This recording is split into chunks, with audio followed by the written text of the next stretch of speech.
Welcome back, everyone. Now, do you have itchy, watery eyes or just can't stop coughing? It's allergy season, so it's time to get relief today. Joining me now for the sponsored interview is Dr. Michael DeLange, a family medicine physician. I was talking to you about, well, does the snow delay some of these allergies? It certainly tamps them down. While it's cold and wet and snowy, allergens are just at a low level. But once the heat and the sun comes out and the wind comes out and it's drier, you'll start to see pollens increase pretty significantly. And does this weather make it even worse? It might delay a little bit, but then could it ramp up really So it could ramp up quickly, indeed. Okay, so what are some of the symptoms that we could be suffering from? So a lot of seasonal allergies are itchy eyes, runny nose, kind of clear discharge, a little bit of a cough, and itchy nose a lot too. Those are some common symptoms. What are some common treatments for those?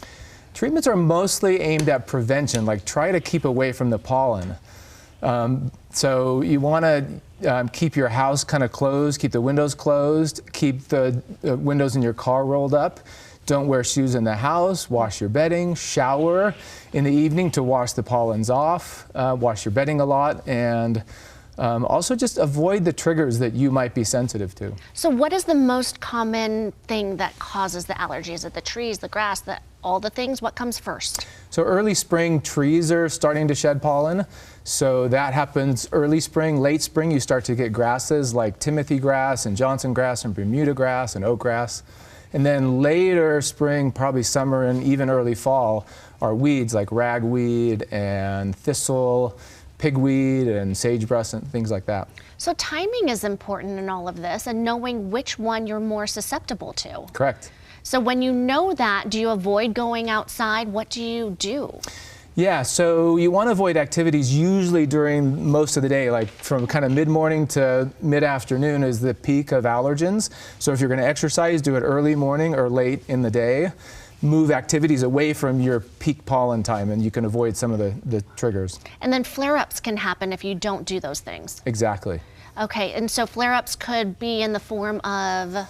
Same with itchy eyes and watery nose, and for asthma patients, then that can actually get worse. So those can trigger an asthma attack, and you want to be prepared to know what medicines you have available and to work with your doctor on those.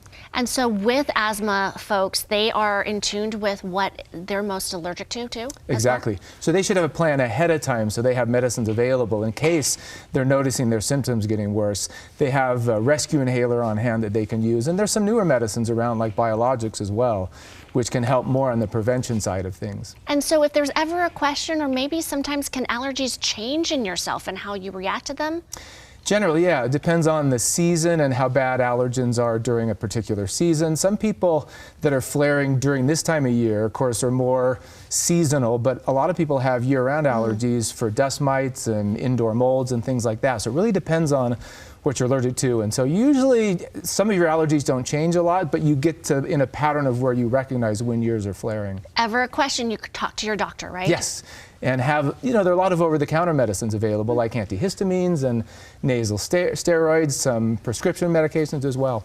If you have questions about allergies, Optum has the information and the answers for you. That number on your screen. We'll have a link on ours as well. Thank you, doctor. You're welcome. Thank you.